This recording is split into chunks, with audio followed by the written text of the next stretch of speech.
ഫേസ്ബുക്കിസ്ഥാൻ. കഥ PS റഫീഖ്. ബാറുകൾ പൂട്ടിക്കൊണ്ടുള്ള സർക്കാർ ഉത്തരവ് വന്നതിൽ പിന്നെയാണ് വൈകുന്നേരങ്ങൾ ശ്വസിച്ചു തീർക്കാൻ ഈയുള്ളവൻ ലോകം മുഴുവൻ പേജുകളുള്ള ഫേസ്ബുക്ക് എന്ന പുസ്തകത്തിലെ പേരുകാരനായത്.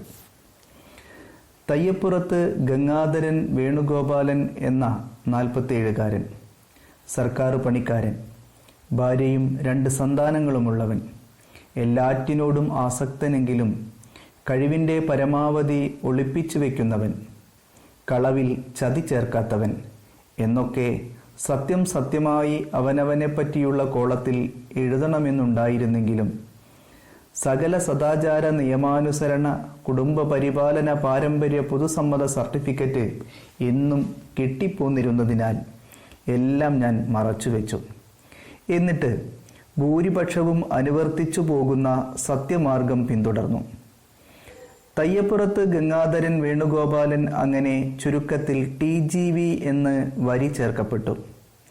ജിക്കു ശേഷം ഒരു രാകൂടിയുണ്ടായിരുന്നെങ്കിൽ TG രവി ആയേനെ എന്ന് ഭാര്യ കളിയാക്കി. ഇത് വെറുമൊരു പുസ്തകമല്ല, മറിച്ച് ഒരു രാജ്യമാണെന്നും മാർക്ക് സക്കർബർഗ് എന്ന രാജ്യത്തെ ചക്രവർത്തിക്ക് നമ്മളെല്ലാവരും കപ്പം കൊടുക്കുകയാണെന്നും ആരോ NGO യൂണിയന്റെ മീറ്റിംഗിൽ പ്രസംഗിച്ചു കേട്ടിട്ടുണ്ട്. മകളാണ് ആ രാജ്യത്തേക്കുള്ള പാസ്പോർട്ടും വിസയുമെല്ലാം സംഘടിപ്പിച്ചു തന്നത്. ഈ രാജ്യത്തെ ഓരോ പൗരനും സ്വന്തമായി ചുമരുകളുണ്ട്. എഴുത്ത്, വര, ചിത്രം, പാട്ട്, സംഭാഷണങ്ങൾ, ചലിക്കുന്നതോ ചലിക്കാത്തതോ ആയ നിഴലുകൾ എന്നു വേണ്ട തോന്നുന്നതെന്തും സ്വന്തം ചുമരിൽ പതിപ്പിക്കാം, അന്യന്റെ ചുമരിലേക്ക് പകർത്താം. ഈ രാജ്യത്ത് മൃഗങ്ങൾക്കും തരുലതാദികൾക്കും പൗരത്വമില്ല എന്നുള്ളതിൽ എനിക്ക് സങ്കടമുണ്ടായി. മാത്രമല്ല, വിശക്കുമ്പോഴോ ദാഹിക്കുമ്പോഴോ വിസർജിക്കാൻ തോന്നുമ്പോഴോ ആവശ്യനിവൃത്തിക്കു വേണ്ടി മാതൃരാജ്യത്തേക്ക് മടങ്ങി വരികയും വേണം. എളുപ്പം കടക്കാവുന്ന ഒരു സ്ഥലമെന്ന നിലയിലും ജാതിമത ഭേദമന്യേ മറ്റുള്ളവരോട് സൗഹൃദം അഭിനയിക്കാവുന്ന ഒരിടമെന്ന നിലയിലും സ്ഥിരമായി ഞാൻ അതിർത്തികളിൽ പട്ടാളം കാവൽ നിൽക്കാത്ത ഇവിടേക്ക് കടന്നു ചെന്നു. CC ആയിട്ട് ആദ്യമായി ഓട്ടോ ഓടിക്കുന്നവൻ്റെ സൂക്ഷ്മതയായിരുന്നു തുടക്കത്തിൽ എനിക്ക്. ദൈവകാര്യങ്ങളും മനുഷ്യോപകാരപ്രദമായ കാര്യങ്ങളും ഡ്രൈവർ ഓട്ടോയുടെ പിന്നിൽ ആദ്യം എഴുതി പിടിപ്പിക്കുന്നത് പോലെ ആഫീസിലെ സുഹൃത്തുക്കളും ഒന്നിച്ചുള്ള ചില ടൂർ വിവരങ്ങൾ, യൂണിയൻ മീറ്റിങ്ങുകളുടെ ചില കാര്യങ്ങൾ, ക്ഷേത്ര സന്ദർശനങ്ങളുടെ ചുരുക്കങ്ങളും ഫോട്ടോകളും, മകളുടെയോ മകൻ്റെയോ പിറന്നാളുകൾ എന്നിവയെല്ലാം ഞാൻ ചുമരിൽ പതിച്ചു. അത്യാവശ്യം അനുകൂല ഭാവമുദ്ര ലൈക്കുകളും അതിനു വേണ്ട ആശംസകളോ സന്തോഷസൂചകമായ അഭിപ്രായങ്ങളോ കമന്റ് കിട്ടിപ്പോന്നിരുന്നു. പിന്നീട് വണ്ടി റോഡിലിറങ്ങി. കണ്ണും വഴിയും തെളിഞ്ഞു തുടങ്ങുമ്പോൾ നമ്മുടെ ഓട്ടോക്കാരൻ ചക്കര പോരുന്നോ, മുത്ത് എങ്ങോട്ടാ എന്നൊക്കെ പിറകിലെഴുതുന്നത് പോലെ ഒരു മധ്യവയസ്കനുണ്ടായിരിക്കേണ്ട പ്രേമഭാവങ്ങളോടെ ഞാൻ ചിലത് കോറിയിട്ടു തുടങ്ങി. അനുകൂല ഭാവന്മാരും ഭാവിനികളും കുറേയധികം എന്നെ തേടി വന്നു.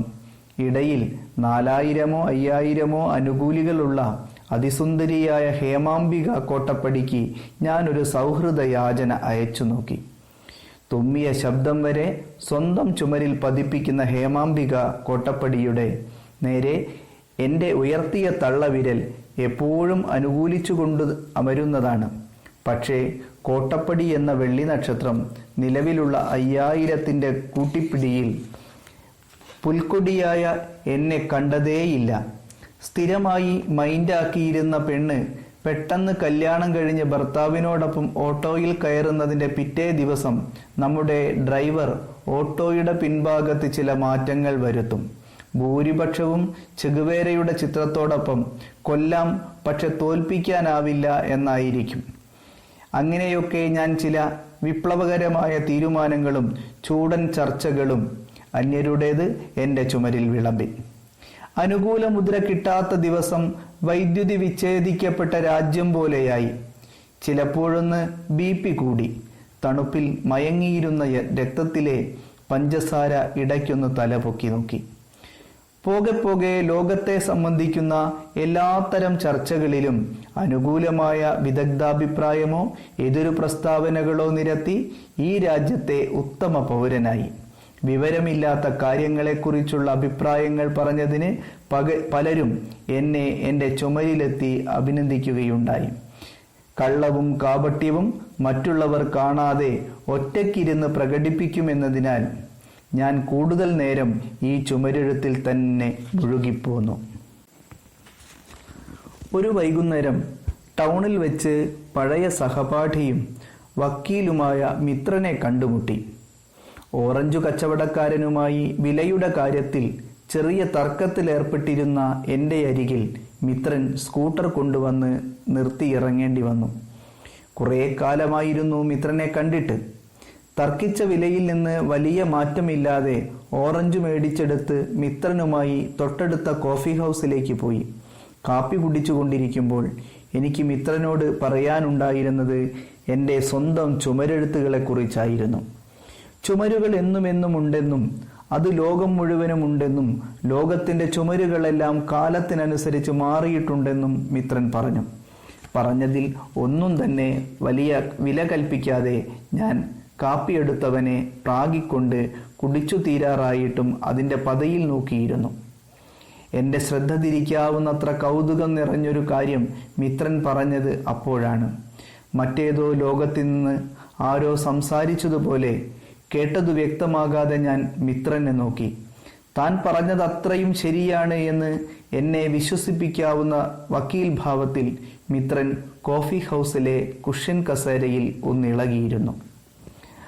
ആരെങ്കിലും കേട്ടാൽ പോട്ടെ, എൻ്റെ ഭാര്യയോട് പറഞ്ഞാൽ ഇതത്ര ലോകമിടിഞ്ഞു വീഴുന്ന കാര്യമല്ലല്ലോ, നിത്യേന വണ്ണം എല്ലായിടത്തും സംഭവിക്കുന്നതല്ലേ എന്നൊക്കെ പറയാമെന്നുള്ളത് കൊണ്ട് സംഗതി എന്നോട് തന്നെ ഞാൻ തൽക്കാലം മിണ്ടാൻ പോയില്ല.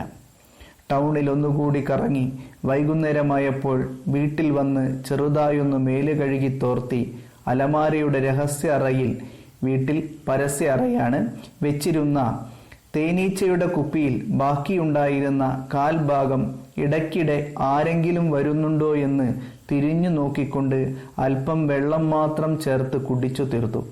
കുപ്പി അവിടെ തന്നെ വെള്ളമൊഴിച്ച് ചിറി തുടച്ച് ഒരു ഉൾപ്രേരണ കൊണ്ട് കമ്പ്യൂട്ടറിന്റെ മുമ്പിൽ ഇരുന്നു.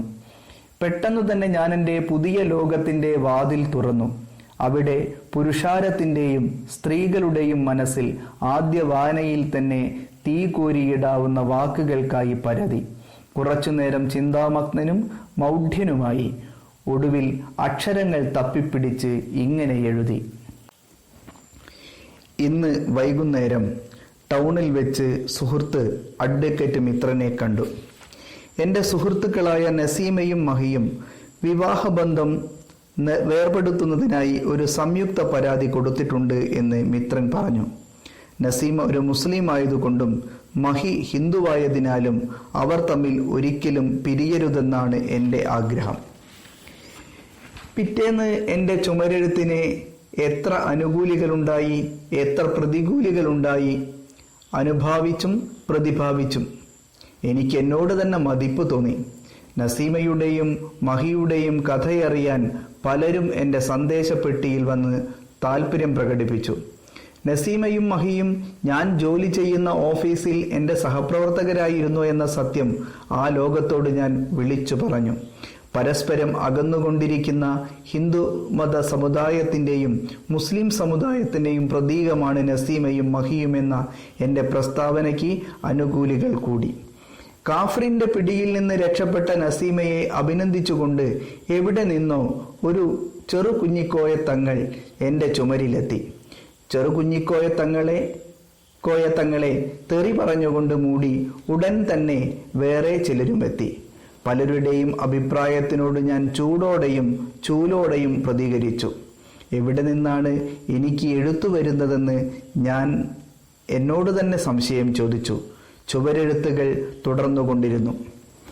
നസീമയുടെയും മഹിയുടെയും കഥ എൻ്റെ ചുവരെഴുത്തുകളിലൂടെ ഭാവന സഹിതം. പണ്ടൊരുച്ചയ്ക്കാണ് നസീമ ഹെപ്തുള്ള ഞാനും മഹിയും ജോലി ചെയ്യുന്ന സിവിൽ സ്റ്റേഷനിലെ പഴയ മരഗോവണി കയറി വന്നത്. കവിയായിരുന്ന ഏതോ തമ്പുരാന്റെ തറവാടായിരുന്നു പട്ടണത്തിലെ സിവിൽ സ്റ്റേഷൻ. ഊണ് കഴിഞ്ഞ ശേഷം വാൽമീകിയുടെ കാലം മുതലുള്ള ഫയലുകളുടെ മണവും പൊടിയും പരമാവധി വലിച്ചു കയറ്റി ഉച്ചയുറക്കത്തിന്റെ കൊളുത്ത് കണ്ണിൽ നിന്ന് വിടുവിക്കാനുള്ള ശ്രമം നടത്തുകയായിരുന്നു എല്ലാവരും. ഹെഡ് ക്ലർക്ക് മീനാകുമാരി അമ്മയും ഡെസ്പാച്ചിലെ രത്നവല്ലിയും അടക്കമുള്ള പെണ്ണുങ്ങളും ഞങ്ങൾ കുറെ ആണുങ്ങളും മത്സ്യകന്യകയെപ്പോലെയുള്ള നസീമയുടെ പച്ചക്കല്ല് മുക്കുത്തിയിലേക്ക് നോക്കിയിരുന്നു. സൂപ്രണ്ടിന്റെ മുറിയിലേക്ക് പോയി പഴയ ഓഫീസിൽ നിന്നുള്ള റിലീവിംഗ് ഓർഡർ കൈമാറിയതിന് ശേഷം നസീമ പുറത്തേക്ക് വന്നു.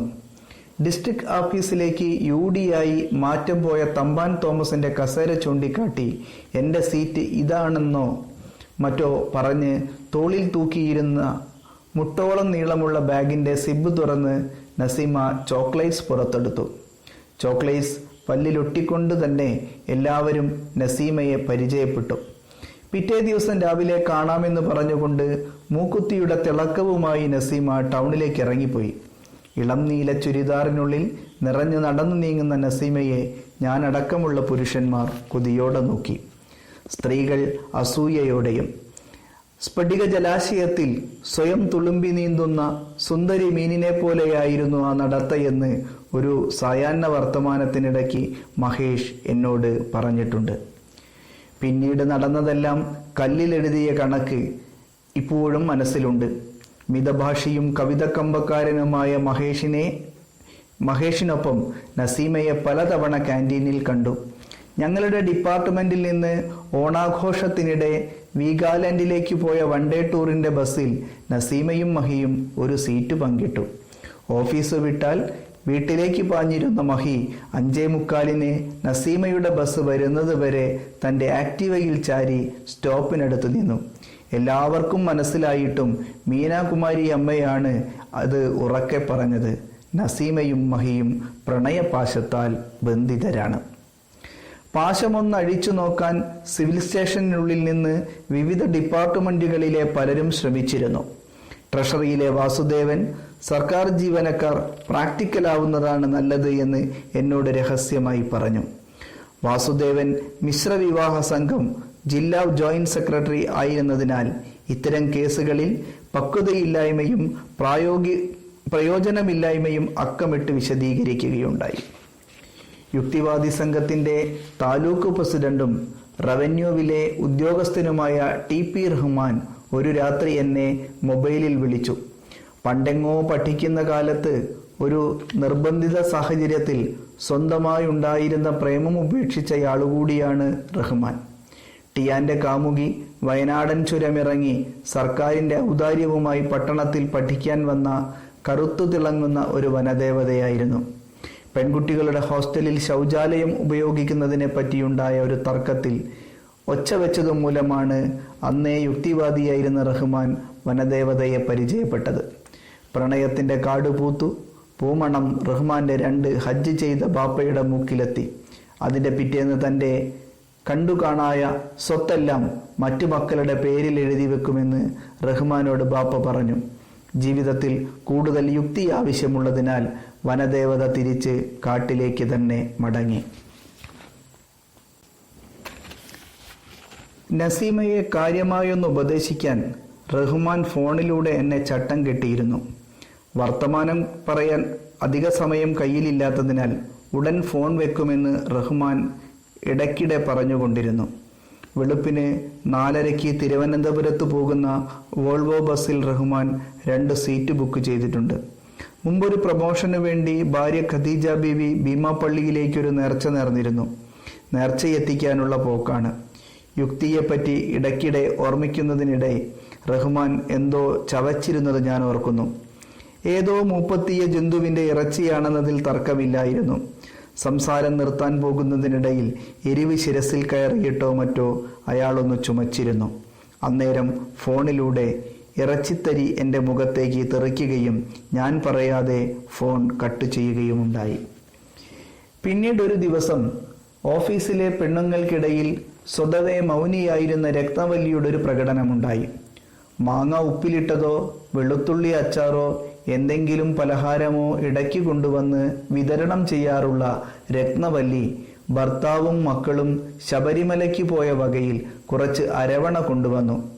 ഓഫീസിനുള്ളിൽ 2 ടേബിളുകൾ കൃത്യമായി മഹിയുടെയും നസീമയുടെയും അവർ ഒഴിവാക്കി. 4 മണി സമയത്ത് ക്യാൻറ്റീനിലെ ചായ് ചർച്ചയ്ക്കിടയിൽ ഈ വിഷയം കടന്നു വന്നു. എനിക്കെതിരെയുള്ള കപ്പുകൾക്ക് പിറകിൽ മീനാകുമാരി അമ്മയും താലൂക്ക് ഓഫീസിലെ ശശിധരൻ സാറും ഉണ്ടായിരുന്നു. മഹി ഒരു നായരായിരുന്നുവെങ്കിൽ ഇതിന് തുനിയുകയില്ലായിരുന്നു എന്ന് പറഞ്ഞുകൊണ്ട് മീനാകുമാരിയമ്മ ചായ കുടിച്ച് ചെറുതേമ്പി എഴുന്നേറ്റു. അപ്പോഴുണ്ടായ മൗനത്തിനിടയിൽ ഞാൻ ശശിധരൻ സാറിനെ നോക്കി കണ്ണടയൂരി.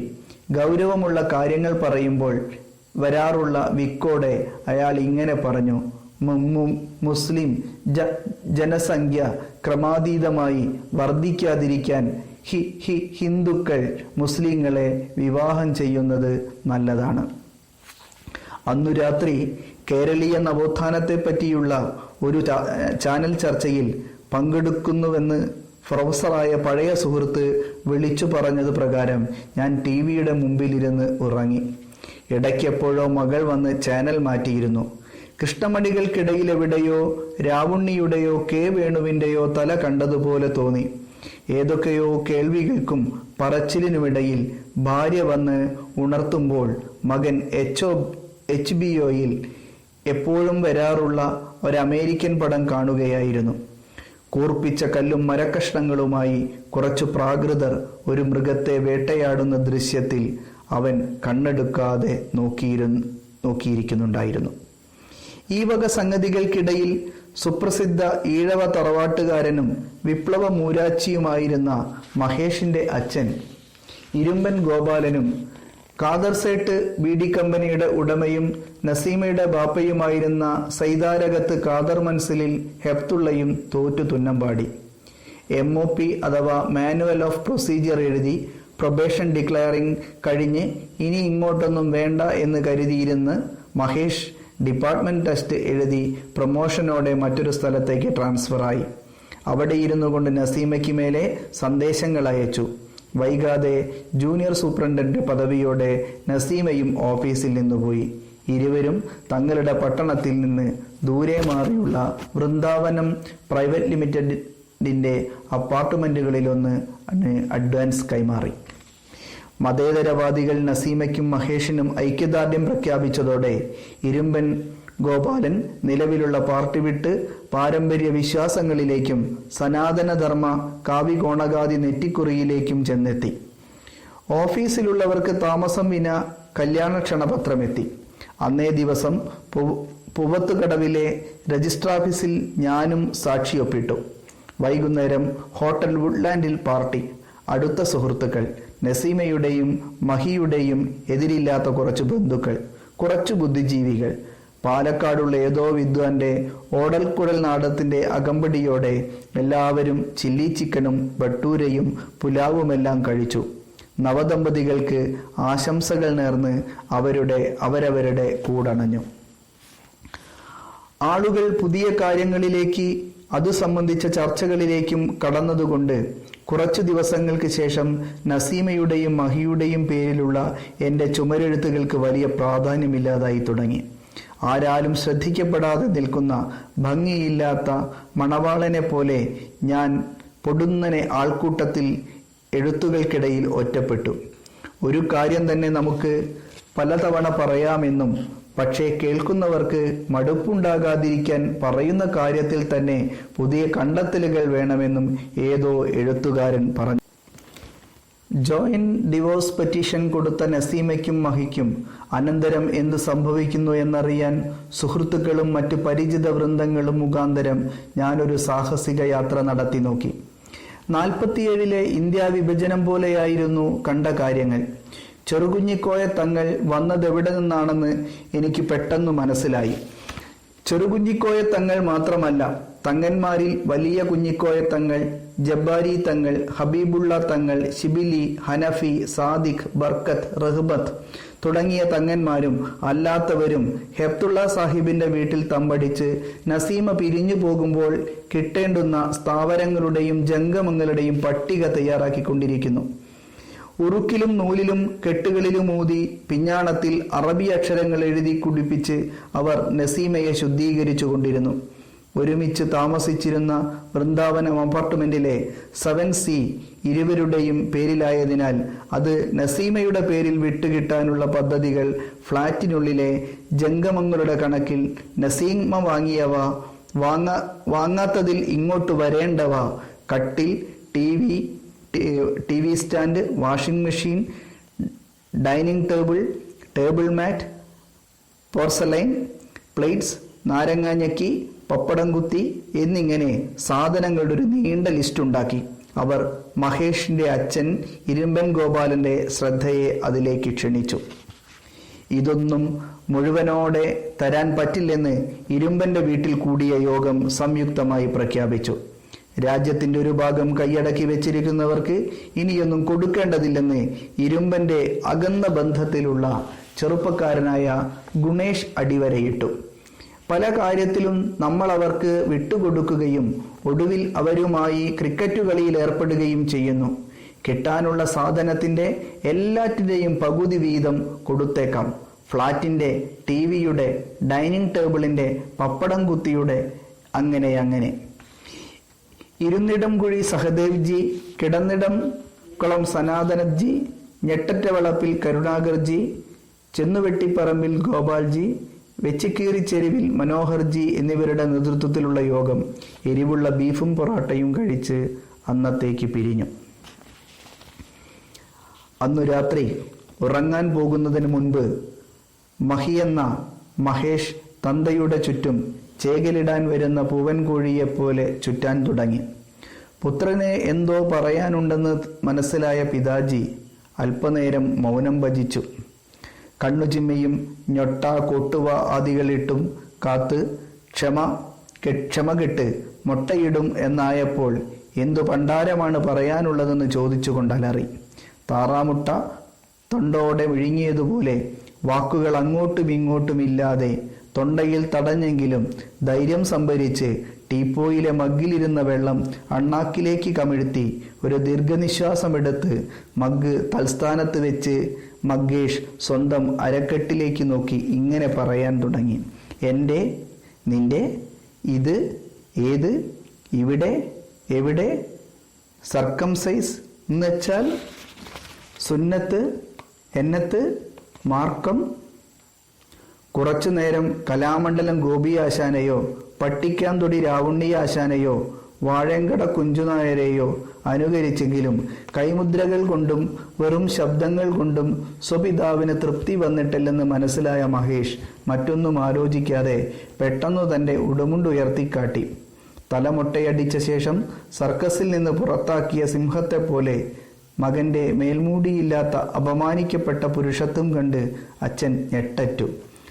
നസീമയുടെ ഇഷ്ടപ്രകാരമാണ് താൻ ലിംഗാഗ്രത്തിലെ തൊലി ഛേദിച്ചതെന്നും ഇപ്പോൾ താൻ അതിൽ ഖേദിക്കുന്നുണ്ടെന്നും ടൗണിലെ ഡോക്ടർ ബീരുമുല്ല MBBS ആണ് അത് ചെയ്തതെന്നും മകൻ പറഞ്ഞു. തൻ്റെ പാരമ്പര്യത്തിലുള്ള എല്ലാ കാരണവന്മാരുടെയും അഭിമാനത്തെ വ്രണപ്പെടുത്തി എവിടെ പിടിച്ചാണ് അവരുടെ കളിയെന്നോർത്ത് ഇരുമ്പൻ മഴയത്ത് കിടന്ന് തുരുമ്പായ പെയിന്റ് പാട്ടയിൽ എലി കരളുന്നത് പോലെ പല്ല് കടിക്കാൻ തുടങ്ങി. പിതാജി തന്നെ തിന്നേക്കുമോ എന്ന് ഭയന്ന് മഹേഷ് തൽക്കാലം അകത്തേക്ക് വിട. പിറ്റേ ദിവസം രാവിലെ ഖാദർ സൈഡ് BD കമ്പനിയിലേക്ക് പോകാനായി സൈതാരകത്ത് ഖാദർ മൻസിലിൽ തൻ്റെ പഴയ അംബാസഡർ കാറിൽ നിന്നിറങ്ങിയ ഹെപ്തുള്ള സാഹിബിനെ കുറച്ചുപേർ ഇരുമ്പന്റെ നേതൃത്വത്തിൽ റോഡിൽ തടഞ്ഞു നിർത്തി. വിട്ടുകിട്ടാനുള്ള സാധനങ്ങളിൽ ഏറ്റവും ആദ്യം വേണ്ടതും ഏറ്റവും പ്രധാനപ്പെട്ടതുമായ തൻ്റെ മകന്റെ ലിംഗാഗ്രത്തെക്കുറിച്ച് ഓർമ്മപ്പെടുത്താനായിരുന്നു ഈ വഴി തടയൽ. അന്യായമായി മുറിച്ചെടുത്ത ചർമ്മം ഉടനെ തിരികെ തന്നില്ലെങ്കിൽ ഉണ്ടാകാൻ പോകുന്ന യുദ്ധത്തെക്കുറിച്ച് ആൾക്കൂട്ടം സാഹിബിനോട് പറഞ്ഞു. രോഷാകുലനായ സാഹിബ് ചർമ്മം ബാങ്ക് ലോക്കറിലുണ്ടെന്നും തരാൻ മനസ്സില്ലെന്നും പ്രതിവചിച്ചു. ബാങ്ക് ലോക്കറിന്റെ താക്കോൽ ചോദിച്ചുകൊണ്ട് ഇടിയോട് കൂടിയ തൊഴിയും മേമ്പൊടിയായുള്ള പുഴുത്ത തെറിയും മൂലം സാഹിബ് ഓട്ടോറിക്ഷ തള്ളിമറിച്ചതുപോലെ നിലത്തു വീണു. ട എന്ന അക്ഷരം പോലെ നിലത്തു കിടന്ന സാഹിബിനെ കവച്ച് വെച്ച് ആൾക്കൂട്ടം കടന്നുപോയി. കൃത്യം അന്നു രാത്രി 12 മണി കഴിഞ്ഞപ്പോൾ ഉറങ്ങാൻ കിടന്ന ഇരുമ്പന്റെ കട്ടിലിനടിയിൽ നിന്ന് കോയ, കോമു, ഖാദർ കുട്ടി, കുഞ്ഞാലി, കുഞ്ഞാമു, കുഞ്ഞാപ്പു എന്നിവർ പുറത്തു വന്നു. കുത്തുറാത്തീബിന് ഉപയോഗിക്കുന്ന കത്തി നീട്ടിപ്പിടിച്ച് ഇരുമ്പന്റെ അരക്കെട്ടിലെ അവശതയെ പുറത്തെടുത്ത് വയലിന് മുകളിൽ ബോ വെക്കുന്നത് പോലെ വെച്ചുകൊണ്ട് അവർ ഇങ്ങനെ പറഞ്ഞു: ചെലക്കറ നായിന്റെ മോനെ, അന്റെയും മുറിച്ചും അന്റെ മോന്റെയും മുറിച്ചും ചൊല്ലടാ കലിമ. വഴക്ക് വീടും അതിർത്തി വേലിയും കടന്ന് റോഡിലെത്തി എന്ന് പറഞ്ഞതുപോലെയായി. മാംസത്തിൽ നിന്ന് തൊലിയെ വേർപെടുത്തിയ കണക്ക് പൊടുന്നനെ ആളുകൾ 2 വിഭാഗമായി. വിട്ടുകിട്ടാനുള്ള തൊലിക്ക് വേണ്ടി കേസ് കൊടുക്കുമെന്ന് ഇരുമ്പനും കൂട്ടരും പ്രഖ്യാപിച്ചു. ഒരു തൊലിയും വിട്ടുകൊടുത്തരില്ലെന്ന് ഹെപ്തുള്ള സാഹിബും കൂട്ടരും പ്രസ്താവിച്ചു. നമ്മുടെ നീതിന്യായ വ്യവസ്ഥയിൽ മുറിച്ചു മാറ്റിയ ചർമ്മം കിട്ടാനുള്ള വകുപ്പുണ്ടോ എന്ന് ഞാൻ ആഴത്തിൽ ചിന്തിക്കുകയും വക്കീലായ മിത്രനോട് ആരായുകയും ചെയ്തു. നഷ്ടപ്പെട്ട എന്തും പൗരന് വീണ്ടെടുത്തു കൊടുക്കേണ്ടത് സർക്കാരിൻ്റെയും കോടതിയുടെയും കടമയാണെന്ന് മിത്രൻ പറഞ്ഞു.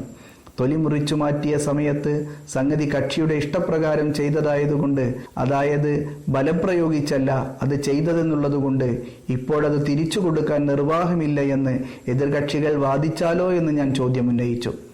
കേസിന്റെ വിജയത്തിനു വേണ്ടി ഇഷ്ടപ്രകാരമല്ല, ബലം പ്രയോഗിച്ചു തന്നെയാണ് എന്ന് നഷ്ടതോലൻ വാദിക്കാൻ സാധ്യതയുണ്ട് എന്ന് മിത്രൻ ചൂണ്ടിക്കാണിച്ചു. ഇനിയിപ്പോൾ അനുകൂല വിധിയായാൽ തന്നെ പഴയ തോലിന് പകരം പുതിയത് വെച്ച് പിടിപ്പിക്കാനല്ലേ കഴിയൂ എന്ന് ഞാൻ വീണ്ടും ചോദിച്ചു. പാരമ്പര്യത്തെയും പഴയതിനെയുമെല്ലാം മുറുകെ പിടിക്കുന്നവർ, അതായത് തർക്കമുന്നയിച്ചവർ, കൃത്രിമ ചർമ്മം കൊണ്ട് തൃപ്തിയടയാൻ സാധ്യതയില്ലെന്ന് സംശയലേശമന്യേ മിത്രൻ അഭിപ്രായപ്പെട്ടു. നഷ്ടമായ തങ്ങളുടെ തോൽ തിരിച്ചു വേണമെന്നാവശ്യപ്പെട്ടുകൊണ്ട് പട്ടണത്തിൽ പൊതുയോഗങ്ങളും പ്രകോപനപരമായ പ്രസംഗങ്ങളും 1-2 കണ്ണീർവാതകവും ലാത്തിച്ചാർജും ഒക്കെയുണ്ടായി. ചിലയിടത്ത് ചാരം, ചിലയിടത്ത് പുക എന്നതുപോലെ പട്ടണത്തിൽ നല്ല തിരക്കുണ്ടായിരുന്ന ഡോക്ടർ ബീരുമുല്ലയുടെ ക്ലിനിക്ക് അനിശ്ചിതകാലത്തേക്ക് അടച്ചിട്ടു. പല ഡോക്ടർമാരും തങ്ങളുടെ ക്ലിനിക്കുകളുടെ മുമ്പിൽ നിന്ന് സുന്നത്ത് കഴിച്ചു കൊടുക്കപ്പെടും, മാർക്കം കഴിക്കും എന്നൊക്കെയുള്ള ബോർഡ് എടുത്തുമാറ്റി. മൂത്രാശയ സംബന്ധമായുള്ള അസുഖമുള്ള ചില ഡോക്ടർമാർ നിർദ്ദേശിച്ചത് പ്രകാരം ലിംഗാഗ്രം ഛേദിക്കാൻ വേദനയും ബുദ്ധിമുട്ടും കടിച്ചു പിടിച്ച് വിദേശ രാജ്യങ്ങളിലേക്ക് കടന്നു. നവജാതരായ ചില ആൺകുട്ടികളുടെ ചർമ്മങ്ങൾ ഛേദിക്കാൻ കഴിയാതെ മാതാപിതാക്കൾ വലഞ്ഞു. അസംസ്കൃത വസ്തുക്കൾ ഏറെയായതോടെ എഴുതാൻ തുനിഞ്ഞ് ഞാൻ എൻ്റെ ചുവര് തേടിച്ചെന്നു. ഒരു തരം ഭയം കലർന്ന നിശബ്ദത അവിടെ എല്ലായിടത്തും ബാധിച്ചിരുന്നു. മിക്ക ചുവരുകളിൽ നിന്നും രക്തമൊലിക്കുന്നു. മുഖപുസ്തകത്തിലെ മുഖങ്ങൾക്കെല്ലാം ചരിത്രത്തിലെ ക്രൂരന്മാരായ കൊലയാളികളുടെ ഛായ സ്പഷ്ടമായിരുന്നു. അതിൻ്റെ തെരുവിലൂടെ രാത്രിയുടെ നിശബ്ദതയിൽ സായുധരായ പട്ടാളക്കാരുടെ ബൂട്ടുകൾ വരിതെറ്റാതെ കടന്നു പോകുന്നത് ഞാൻ കണ്ടു. യുദ്ധ ടാങ്കുകളും ബോംബർ വിമാനങ്ങളും നിരീക്ഷണ കോപ്റ്ററുകളും ഇടതടവില്ലാതെ സഞ്ചരിക്കുന്നു. എല്ലാറ്റിനുമിടയിൽ എൻ്റെ പാവം ചുമർ വിറകുണ്ടു. ചർമ്മം തിരിച്ചു തന്നില്ലെങ്കിൽ എതിരാളിയുടെ ശരീരത്തിൽ നിന്ന് ഒരു റാത്തൽ ഇറച്ചി മുറിച്ചെടുക്കാൻ പല ചുമരുകളും അസന്നിഗ്ധമായി പ്രഖ്യാപിച്ചിരിക്കുന്നു. അതിനു മറുപടിയായി തല വെട്ടിയെടുക്കുമെന്നുള്ള ഭീഷണിയും ധാരാളമുണ്ടായിരുന്നു. കത്തി, വാൾ, വടിവാൾ, തോക്ക്, ബോംബ് തുടങ്ങിയവയുടെ ചിത്രങ്ങൾ എല്ലാവരുടെയും ചുമരുകളിൽ പതിഞ്ഞിട്ടുണ്ട്. ഭയം കൊണ്ട് മടങ്ങിപ്പോകാനൊരുങ്ങിയ എൻ്റെ കാതിലേക്ക് ഒരു വൻ പൊട്ടിത്തെറിയുടെ ശബ്ദം അലച്ചുകയറി. ഒപ്പം തന്നെ മുറിഞ്ഞു വികൃതമായൊരു ലിംഗം എൻ്റെ മടിയിലേക്ക് വന്നു വീണു. ചരിത്രത്തിൽ നിന്ന് പതിച്ചു കിട്ടിയ ഭയത്തോടെയും ഒപ്പം ക്രൂരതയോടെയും മുറിവേറ്റ മൃഗം കണക്കെ അതെന്നെ ഉറ്റുനോക്കിക്കൊണ്ടിരുന്നു.